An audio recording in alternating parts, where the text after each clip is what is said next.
Good afternoon to all of you.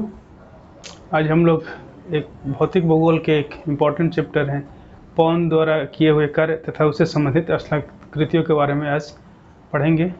और इस भाग में हम लोग देखेंगे कि जो अपर्दन शक्ति और कई भी अन्य अपर्दन शक्तियाँ हैं उससे पवन द्वारा किए हुए कार्य किस ढंग से भिन्न है। ठीक है, तो इसमें पवन द्वारा किए हुए इसका स्वभाव देखेंगे, पवन के द्वारा किए हुए कार्य का स्वभाव देखेंगे, उसके साथ साथ जो पवन द्वारा अपर्दन क्रिया होती हैं उसको देखेंगे, परिवहन क्रिया कैसे करता है इसको देखेंगे, और निक्षेपण की क्रिया होता है और उसके द्वारा बने हुए स्थलाकृतियों के बारे में भी डिस्कस करेंगे।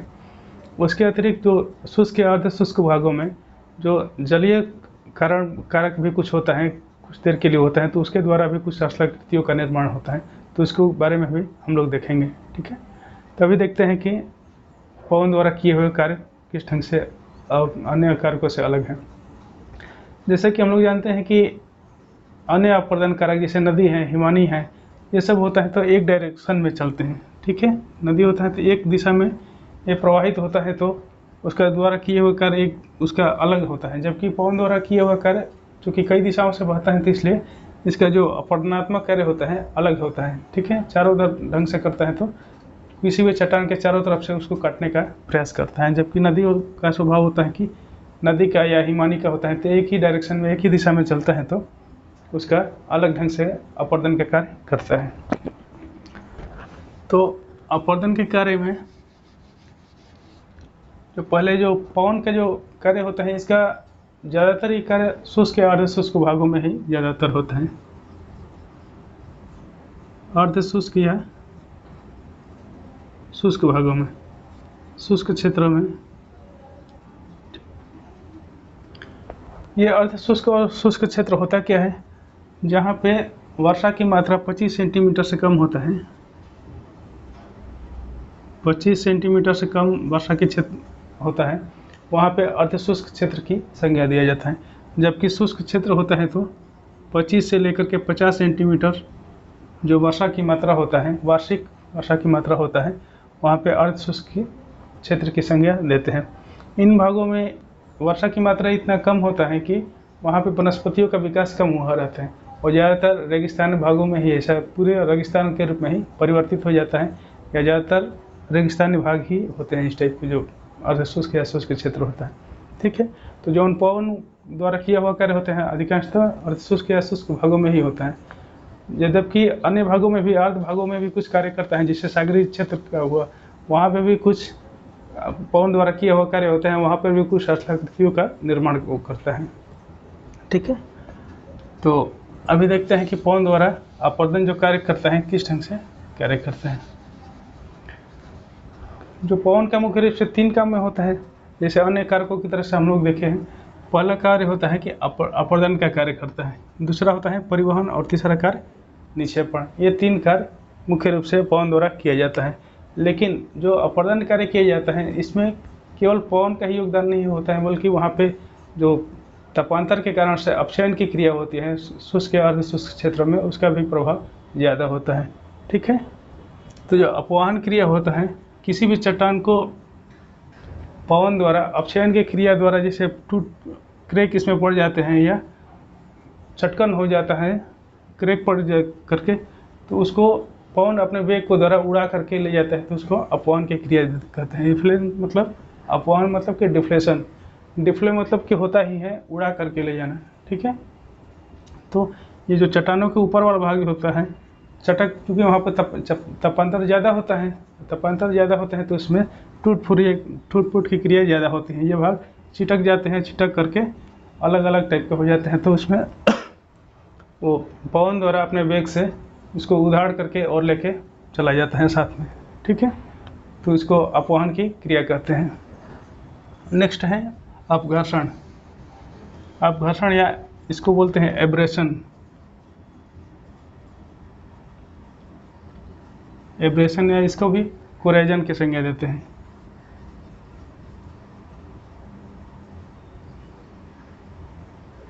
ठीक है, एब्रेशन या कोरेजन का कहा जाता है। जैसे देखें कि तो जलीय भाग में था नदी के प्रक्रम में, उसमें भी हम लोग देखेंगे कि अपघर्षण का जो कार्य किया जाता है, तो जैसे नदी अपने साथ लेके टूल्स, अपर्दन जो टूल्स होते हैं या अपर्दन यंत्र होता है उसको लेकर के साथ में जो छोटे छोटे कण होते हैं, नुकीलेदार कण होते हैं, उसके द्वारा भी अपर्दन के कार्य किए जाते हैं। तो वैसे ही यहाँ पवन द्वारा भी उसी तरह से किया, अपने वेग के साथ छोटे छोटे कणों को लेकर के चलता है और चट्टानों पर, मार्ग में आने वाले जो चट्टान होते हैं उस पर रगड़ के घर्षण करके उसको भी तोड़ फोड़ के क्रिया करता है और उसको भी अपर्दन करने का प्रयास करता है। तो उसको आप घर्षण या कोरेजन की संज्ञा देते हैं। ठीक है। अब तीसरा इसका जो अपर्दन का स्वभाव है वो है सन्निघर्षण। सन्निघर्षण में कि जैसे भी हम लोग जल वाला में देखे थे, तो इसमें भी होता है कि वायु अपने साथ छोटे छोटे कणों को उड़ा करके ले जाता है। साथ में जो वायु होता है, छोटे छोटे कण होते हैं, ये कण आपस में भी टकरा टकरा के छोटे होते हैं, गोले होते हैं या चिकने हो जाते हैं टकरा टकरा के। तो ये भी कार्य को सन्निघर्षण के कार्य कहा जाता है। ठीक है। तो ये सन्निघर्षण आपस में टकरा करके छोटे छोटे रूप में परिवर्तित हो जाना को ही सन्निघर्षण की संज्ञा देते हैं। ठीक है। तो ये रहा पवन के अपवहन द्वारा किए हुए कार्य, अपर्दन द्वारा। ये तीन तरह से अपर्दन का कार्य करता है। ठीक है। दूसरा देखते हैं कि परिवहन का कार्य कैसे करता है। तो जो भी चट्टान चूर्ण होते हैं या अवसाद की मात्रा होती है, पवन तीन तरह से उड़ाकर उसको ले करके परिवहित करता है। पहला जो होता है कर्षण करता है, दूसरा होता है उत्परिवर्तन करता है और तीसरा निलंबन करता है। अपघर्षण, ये कर्षण का मतलब जैसे हम लोग देखे थे जलीय भाग में कि ये पवन किसी तरह के लुढ़का करके ले जाता है। कर्षण मतलब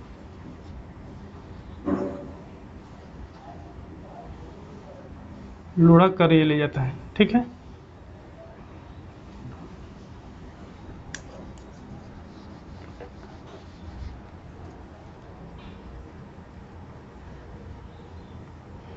ये लुढ़क कर चलता है पवन द्वारा। कोई भी जैसे चट्टान चूर्ण है या बड़े बड़े कंकड़ पत्थर हैं, तो वायु के वेग द्वारा ऐसे चलते रहते हैं। ठीक है। लुढ़का लुढ़का के आगे तक आगे बढ़ाता है। तो उसको कर्षण की संज्ञा देते हैं। जो दूसरा है उत्परिवर्तन। उत्परिवर्तन के द्वारा जो चट्टान चूर्ण होते हैं या कंकड़ पत्थर होते हैं उसको उछाल उछाल के लिया जाता है। जैसे ये कण है, इसको उछाल के यहाँ लाए, फिर इसको उछाल के आगे, इस तरह से करते करते आगे बढ़ाते हैं। इस ढंग से परिवहन का कार्य करते हैं। तो इसको उत्परिवर्तन की संज्ञा देते हैं। ठीक है। और तीसरा है निलंबन। निलंबन या इंग्लिश में इसको सस्पेंशन की संज्ञा देते हैं। वायु अपने साथ छोटे छोटे कणों को या रेत समान कणों को उड़ा करके ही ले जाता है। ठीक है। तो उड़ा करके ही ले जाता है तो उसको निलंबन की संज्ञा देते हैं। वो जो कण होते हैं हवा में ही तैरते रहते हैं, नीचे ज़मीन पर नहीं आते हैं, जबकि हवा में तैरते तैरते ही बहुत दूर तक चले जाते हैं। ठीक है। तो ये रहा परिवहन का तीन तरह से जो कार्य किया जाता है परिवहन का। उसके बाद से जो वायु निक्षेपण का कार्य है, पवन द्वारा किया हुआ निक्षेपण का कार्य होता है। निक्षेपण कार्य होता है कि जब पवन के वेग में कमी आ जाती है या उसमें उपस्थित अवसाद की मात्रा ज़्यादा हो जाता है, तो पवन धीरे धीरे निक्षेपण का कार्य करने लगता है। या फिर कोई पवन के मार्ग में अवरोध आ जाता है, तो अवरोध के द्वारा भी वहाँ पर भी निक्षेपण का कार्य करने लगता है। ज़्यादातर पवन के मार्ग में झाड़ियाँ आती हैं, उसको भी उस भाग में ज़्यादातर रेगिस्तानी या शुष्क भागों में झाड़ियाँ ही मिलती हैं, तो वहीं पे अपना निक्षेपण का कार्य ज़्यादा करने लगता है। ठीक है। तो ये रहा निक्षेपण का कार्य। अब देखते हैं स्थलाकृतियाँ। तो पवन अपने द्वारा किए हुए कार्य के द्वारा अपरदनात्मक और निक्षेपात्मक स्थलाकृति का निर्माण करता है। ठीक है। तो अभी देखते हैं हम लोग अपरदनात्मक कार्य को देखते हैं। अपरदनात्मक कार्य मतलब इरोजनल लैंडफॉर्म को संज्ञा देते हैं। ठीक है। Erosional landform. ठीक है। अपरदनात्मक स्थल स्वरूप के बारे में देखते हैं। तो देखते हैं कि पवन किस प्रकार से इस प्रकार का स्थलाकृतियों का निर्माण करते हैं। तो इसमें सबसे पहला है अपवहन बेसिन। ठीक है। अपवहन बेसिन या वात गर्त की भी संज्ञा देते हैं। तो पवन अपने वेग के द्वारा या फिर अपने जो अपरदनात्मक टूल्स होते हैं या अपना अपरदनात्मक यंत्र होते हैं उसके द्वारा जो सतह पर पड़ने वाले जो चट्टान हैं, कोई भी ये चट्टान है तो इस पर अपने वेग के द्वारा इसमें से जो छोटा छोटा भाग होते हैं, छोटा या चट्टानों को तोड़ते हुए, जब मुलायम चट्टान होते हैं उसको तोड़ते हुए अपने साथ उड़ा करके ले जाते हैं या किसी तरह से आगे ले जाता है, तो इसको धीरे धीरे ये इतना बड़ा हो जाता है कि काफ़ी गर्त के रूप में, गड्ढा के रूप में हो जाता है। तो यही गड्ढे को ही अपवन बेसिन की संज्ञा देते हैं। ठीक है, अपवन बेसिन या वात गर्त कहा जाता है। ये इसका जो गड्ढा का जो अंतिम गहराई होता है वो सी लेवल से संबंधित होता है। समुद्र अधिकतम कोई भी चीज़ गहरा उतना ही तक कर सकता है कि जितना सी लेवल होता है, लेकिन जब रेगिस्तानी भागों में सी लेवल मैंने वो जो आधार तल होता है, भूमिगत जल होता है, काफ़ी नीचे तक होता है, इसलिए वहाँ पे ये काफ़ी गहरा तक ये कटता है और काफ़ी गड्ढा, ज़्यादा गड्ढा हो जाता है। ठीक है, तो इस प्रकार के जो स्थलाकृति बनते हैं उसको अपवहन बेसिन की संज्ञा देते हैं। ठीक है, अब दूसरा है इनसेल वर्ग। जो शुष्क या अर्ध शुष्क भागों में इनसेल वर्ग, जो उसमें भी बहुत कठोर या मुलायम चट्टान होते हैं। ठीक है, जो खड़े रूप में रहते हैं, कठोर या मुलायम चट्टान इस टाइप से बने रहते हैं। तो जो मुलायम चट्टान होते हैं पवन के वेग द्वारा चाहे उसके अपर्दन नियंत्रणों के द्वारा उड़ा करके लेकर चले जाते हैं, धीरे धीरे काट करके लेकर चले जाते हैं, और जो कठोर वाला भाग होता है वहीं बचा रह जाता है, ऊंचे ऊंचे टीलों के रूप में दिखने लगता है। तो इसको इस टाइप का निर्माण हो जाता है, टीले वाला भाग। जो आसपास के जो क्षेत्र इसका भाग है वो उड़ा करके चूँकि लेके चला गया होता है, वहाँ से परिवहित हो चुका रहता है, तो जो बचे हुए भाग को इनसेल वर्ग की संज्ञा देते हैं। ठीक है,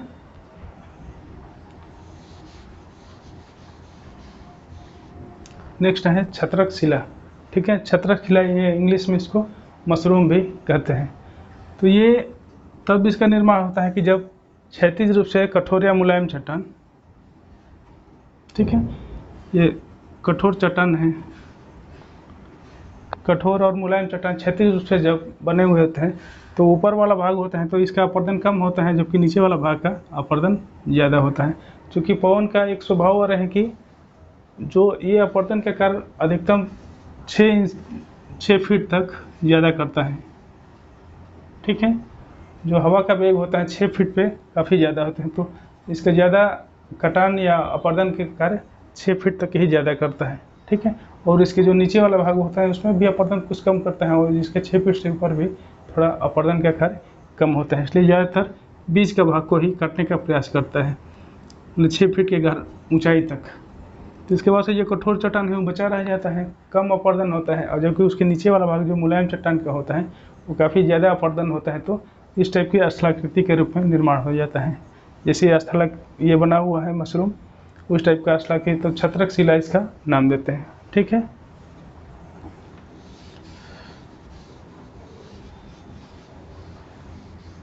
इसको अलग अलग जगह पर अलग अलग भी नाम दिए जाते हैं इसको। ठीक है, तो उसको ध्यान में रखिएगा। एक होते हैं ज्यूजियन होते हैं, सबसे महत्वपूर्ण स्थलाकृति होती है शुष्क भागों या अर्ध शुष्क क्षेत्रों की। ज्यूजियन होता है, ज्यूजियन में भी ऐसा ही होता है कि जब कठोर और मुलायम चट्टान समानांतर रूप में और क्षैतिज रूप में रहते हैं, जैसे समानांतर है और क्षैतिज भी है, तो जो पवन का कार्य होता है वो अपर्दनात्मक कार्य विशेषक अपर्दन के द्वारा होता है। ठीक है, विशेषक अपर्दन। ठीक है, विशेषक अपर्दन अर्थात कठोर चट्टानों को थोड़ा कम काटता है और जो मुलायम चट्टान होता है उसको ज़्यादा काटता है, इसलिए विशेषक अपर्दन की संज्ञा देते हैं। तो इस तरह से जो मुलायम चट्टान है इसको ज़्यादा काटता है, और जो कठोर चट्टान है ऊपर वाला भाग, तो एक दवात का आकार आकृति का एक स्थलाकृति का निर्माण हो जाता है, इसको ज्यूजन की संज्ञा देते हैं। इसमें अपक्षयन का भी प्रभाव ज़्यादा होता है। ठीक है, अपक्षयन का भी प्रभाव इसमें ज़्यादा होता है कि जो इसमें जो क्रैक पड़ जाते हैं चट्टानों में, उसमें जल उसमें घुस जाता है, और काफ़ी तपांतर के कारण ये फैलता रहता है, सिकुड़ता रहता है, तो धीरे धीरे वो उसका भी काट के टूट फूट की क्रिया द्वारा एकदम चट्टान चूर्ण बना देता है। और जब हवा द्वारा दिन में तेज हवा के कारण से वहाँ से जो चट्टान चूर्ण होता है उसको उड़ा करके बीच वाला भाग को उड़ा करके लेके आगे चला जाता है, तो भाग गैप हो जाता है। इसी तरह का स्थलाकृति का निर्माण हो जाता है, इसको ज्यूजन की संज्ञा देते हैं। ठीक है, तो ये विशेषक अपर्दन और अपक्षयन के द्वारा इसका निर्माण होता है। अगला है यारडांग। यारडांग अर्धशुष्क भागों में निर्मित होने वाला महत्वपूर्ण स्थलाकृति है। ये भी यारडांग वाला जो भाग है ये भी जो लंबवत रूप में लंबवत रूप में जब कठोर और मुलायम चट्टान उपस्थित रहते हैं तो उस समय भी जो मुलायम चट्टान होता है उसको काट करके पवन अपने साथ लेके चली जाती है, और जो कठोर चट्टान होता है वो इस तरह से बचा रहता है। जब इस तरह से जो आकृति का निर्माण होता है, इस टाइप को जो आकृति का निर्माण होता है, ठीक है, ये खड़े ढाल वाला होता है, इसका ढाल थोड़ा कम होता है। तो इस टाइप का जो आकृति बन का निर्माण होता है तो इसको यारडांग की संज्ञा देते हैं। ये बहुत ज़्यादा मात्रा में पाए जाते हैं। इसका ऊंचाई भी कम से कम 20 फीट के आसपास, ठीक है, 20 फीट तक इसका हाइट मिलता है। ये डिवीजन भी काफ़ी विस्तृत होता है और इसका भी ऊंचाई लगभग ज़्यादा ही होता है। ये लगभग डिवीजन की ऊंचाई 50 से लेकर 150 मीटर तक, 150 फीट तक लगभग होते हैं, ठीक है, 150 फीट तक डिवीजन की ऊंचाई होता है। इस प्रकार की स्थलाकृति यारडांग का संज्ञा दिया जाता है, ठीक है। अगली आकृति है ड्राइकांडर। ड्राइकांडर होते हैं कि जो पवन द्वारा अपने मार्ग में पड़ने वाले जो चट्टान होते हैं उसको खुरच खुरच के धीरे धीरे अपरदित करते रहता है, ठीक है। धीरे धीरे इधर से खुरच के अपरदित करेगा, फिर दूसरी बार जब हवा का जो दिशा होगा दूसरे तरफ होगा, दूसरे तरफ भी धीरे धीरे खुरचने का प्रयास करता है। ये खुरच खुरच के ये भाग निकाल के अलग कर देता है। तो इस टाइप की जो आकृति बनती है उसको ड्राइकांडर की संज्ञा देते हैं। ड्राइकांडर मतलब कि जब दो तरफ से कटा हुआ रहता है तो ड्राइकांडर जैसे इस टाइप से कट के बन जाएगा, तो ड्राइकांडर की संज्ञा देते हैं। जब यही भाग तीन तरफ से जब हवा के अपर्दन द्वारा तीन तरफ से भी इधर का भी यदि गड्ढा करके इस भाग को भी निकाल देगा तो ये 3 फलक वाला यदि बन जाएगा तो इसको ट्राइकांडर की संज्ञा देते हैं, ठीक है। तो जब 2 भाग से कटा रहेगा तो ड्राइकांडर, 3 भाग से रहेगा से कटा रह गया 3 फलक वाला होगा तो ट्राइकांडर, और इससे अधिक होगा कम से कम 8 भाग से 8 फलक वाला जो बनेगा, 8 फलक वाला जो इस टाइप का चट्टान स्थलाकृति का निर्माण होगा तो इसको वेंटिफैक्ट की संज्ञा देते हैं। वेंटिफैक्ट, ठीक है, वेंटिफैक्ट की संज्ञा देते हैं। वो ड्राइकांडर का ही अगला रूप होता है। इसके बाद है नेक्स्ट है जालीदार शिला, ठीक है।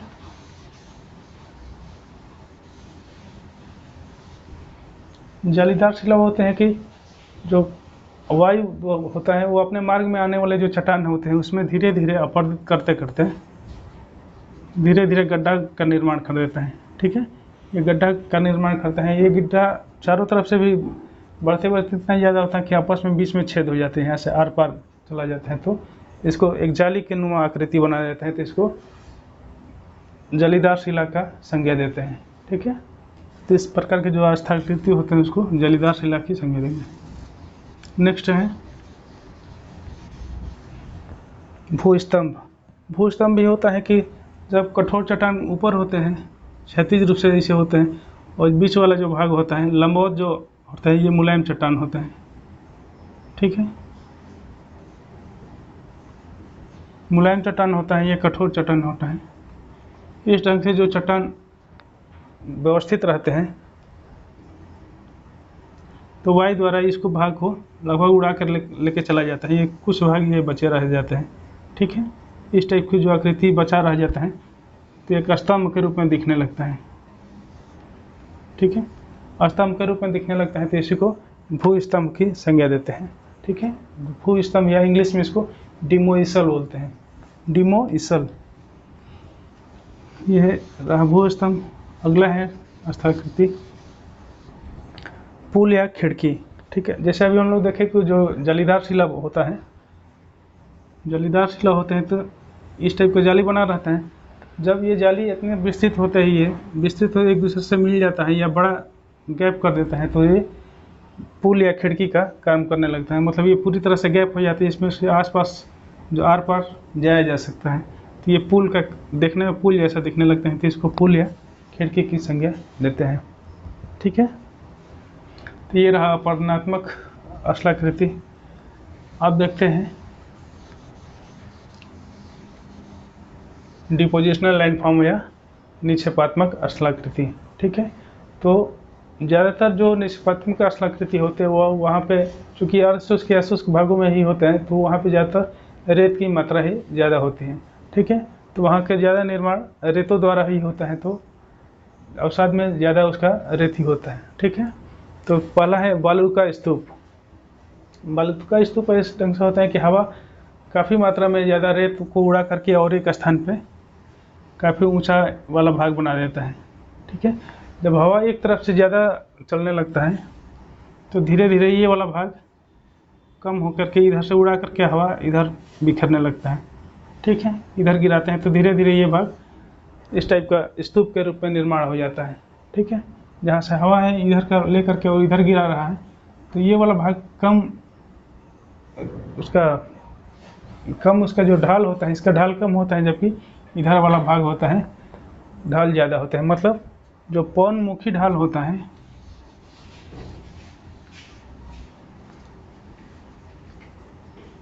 पवनमुखी जो ढाल होता है ये मंद होता है। ठीक है, मंद होता है, जबकि पवन विमुखी ढाल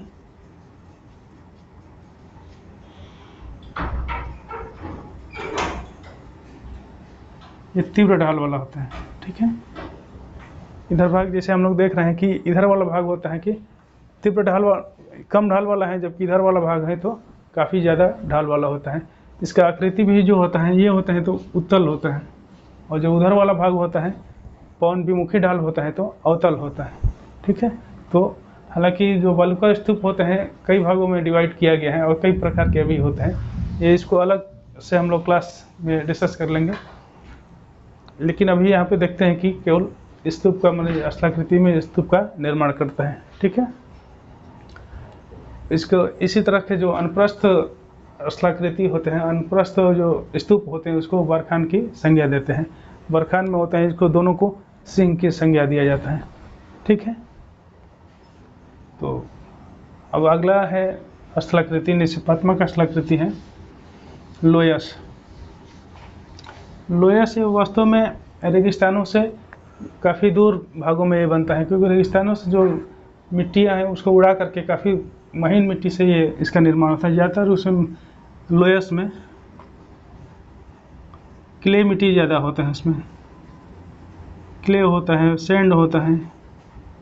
ठीक है, इसका मात्रा इसमें ज़्यादा होता है लोयस की मिट्टी। ये लेकर के एक बहुत दूरी में फैला देता है और एक लोयस मैदान का निर्माण हो जाता है। जैसे हम लोग गोभी मरुस्थल में देख रहे हैं, जितने भी अरब मरुस्थल के अवरत क्षेत्र के रेगिस्तान हैं वहाँ से मिट्टी को उड़ा करके ले जाकर और वहाँ पे निक्षेपण का कार्य किया है, उसके वजह से भी उस क्षेत्र में लोयस का या इस टाइप का रेगिस्तान का निर्माण हुआ है। ठीक है, ये लोयस जो फ्रांस में एक जगह है, फ्रांस का ये गांव है, लोयस नाम का गांव है, उसी के नाम पर भी इसको लोयस नाम रख दिया गया है। ठीक है, इसका नाम फ्रांस से लिया गया है। अगला है गासी। अगला स्थलाकृति है गासी। ठीक है, ये गासी इस टाइप का स्थलाकृति होता है कि जो जहाँ पवन का वेग तीव्र होता है और जो चट्टान चूर्ण को उड़ा करके बीच वाला भाग को लेकर चला जाता है और जो साइड वाला भाग है कटक के रूप में रह जाता है। जैसे कोई ये एक कटक के रूप में जैसे बन जाता है ये। ठीक है, और बीच का भाग ये उड़ा करके लेके पवन द्वारा उड़ा करके लेकर परिवहित कर दिया जाता है, तो बीच का भाग खाली हो जाता है। तो इस खाली वाले भाग को ही गासी की संज्ञा देते हैं। ठीक है, और ये भाग काफ़ी ऊंचा होता है, ये कटक के रूप में बन जाता है। ठीक है, कटक या छोटी पहाड़ी की संग जैसा दिखने लगता है।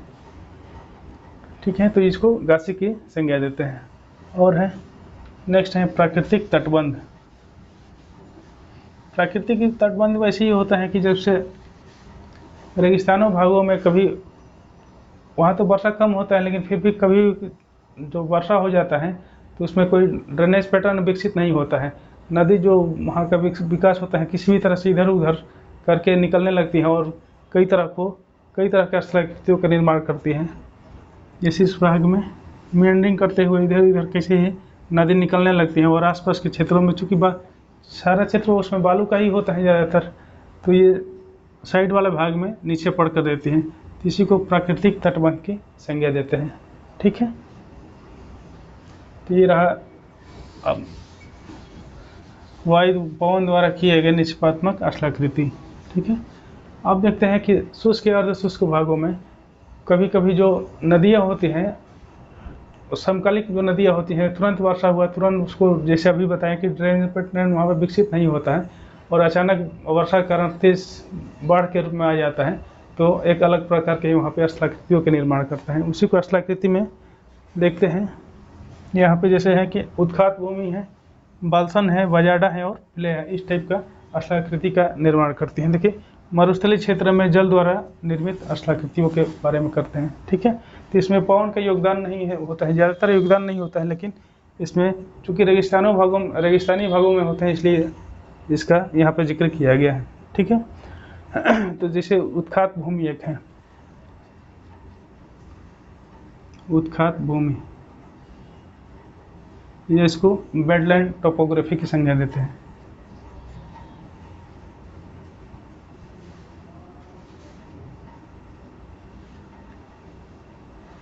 ठीक है, वेटलैंड टोपोग्राफी। ये इस टाइप का जो भाग होता है कि जो ये अवसादी चट्टान वाले भाग में ज़्यादातर ये होते हैं, जहाँ अवसादी चट्टान होता है ज़्यादातर, अवसादी या विशेष रूप से बलुई होता है,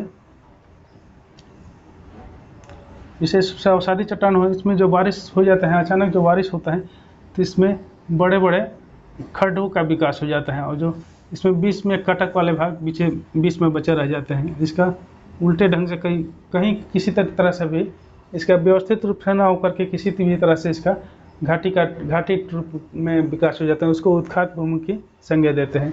ठीक है। उसमें चलना बहुत कठिन हो जाता है, काफ़ी उखड़ खाबड़ वो ज़मीन बन जाता है और वहीं पे कहीं कहीं कटक इतना ज़्यादा होता है, पहाड़ी नुमा हो जाता है और बीच में घाटी, तो ये जो नदी घाटी का विकास हो जाता है उसमें, तो काफ़ी नीचे ऊपर नीचे जो जगह बन जाता है, इस टाइप का जो स्थलाकृति होता है उसको उत्खात भूमि की संज्ञा देते हैं। ठीक है। तो किसी भी तरह से ये बन जाते हैं, इसका कोई निश्चित पैटर्न नहीं होता है, वो किसी भी पैटर्न पर ये बन सकता है। ठीक है। क्योंकि वहाँ पे ड्रेनेज पैटर्न विकसित नहीं होता है, वो अपने अनुसार ही ड्रेनेज विकसित करने का, जो नदी है अपने तरह से विकसित करने का प्रयास करने लगती हैं, तो इसको उत्खात भूमि की संज्ञा देते हैं। अगला है बाल्सन या बजाडा। यहाँ पे देखते हैं इसको बाल्सन बजाडा। जो बाल्सन होता है, जो चारों तरफ से जो पर्वतों से घिरा हुआ होता है रेगिस्तानी क्षेत्रों में, तो उस क्षेत्र में बाल्सन का निर्माण होता है कि जैसे यहाँ पे भाग वाला भाग होता है, ये अवसादों के जमने के वजह से बनता है। इसमें नदियाँ कभी कभी बरसाती नदी होती है, वो इसके वजह से भी आके इसी में सूख जाती हैं। ठीक है। ये पहाड़ी से निकल के इसी में सूख जाएगी या वर्षा के कारण किसी भी तरह से, तो ये मौसमी नदियाँ इसी में आकर के अवसादों को जमाव कर देती हैं और पुनः सूख जाती हैं। जब सूख जाती है इसको बाल्सन का निर्माण किया जाता है, ये बाल्सन का निर्माण होता है। ये भाग पर्वतों से काफ़ी दूर होता है। ठीक है। पर्वत से कम 100-200 किलोमीटर भी दूर हो सकता है। तो इस टाइप का जो आकृति बनती है, यहाँ पे जो ये वाला भाग बनते हैं, इसको बाल्सन की संज्ञा देते हैं। जो पर्वतों से लेकर के और जो बाल्सन के बीच में जो भाग होते हैं, इसको पेडिमेंट की संज्ञा देते हैं। पेडिमेंट मतलब पदल स्थली। ठीक है। पदल जो पर्वत स्थल के नीचे वाला जो भाग होता है, इसको पेडिमेंट की संज्ञा देते हैं। ठीक है। ये वाला भाग अपरदन के कारण बना हुआ है। ठीक है। जो पेडिमेंट होता है, अपरदन के कारण पेडिमेंट बना है, जो कि ये बाल्सन या बजाडा है, ये निक्षेपण के कारण बना है। ठीक है। नदियों द्वारा लाए गए ये जो अवसाद होते हैं यहीं पे जमा कर दी जाती हैं, तो अवसादों का निर्माण हो जाता है। और ये जो बीच वाला भाग है, प्ले वाला भाग है, ये इसके द्वारा यहाँ पे नमक का विकास ज़्यादा हो जाता है, क्योंकि नदियाँ आकर यहीं पर सूख जाती हैं, ये काफ़ी नमकीन एरिया बन जाता है। जब नमकीन एरिया बन जाता है, तो इसी एरिया को जो बीच वाला भाग होता है, इसको प्लेया की संज्ञा देते हैं। ठीक है। इस प्लेया में कभी कभी बारिश का पानी ज़्यादा जमा हो जाता है, तो ये इसको प्लेया झील की भी संज्ञा देते हैं। ठीक है। तो ये रहा अपर रेगिस्तानी क्षेत्रों में या अर्धशुष्क क्षेत्रों में जल द्वारा किए हुए कार्य से संबंधित स्थलाकृतियाँ। ठीक है। तो ये रहा सब कुल मिला के पवन द्वारा किए हुए कार्य से संबंधित स्थलाकृतियाँ। ठीक है। उम्मीद करता हूँ कि सब कुछ अच्छे से समझ में आ गया होगा। यदि कहीं कन्फ्यूजन होगा तो कमेंट बॉक्स में दीजिएगा, उसको आंसर देने का प्रयास करेंगे।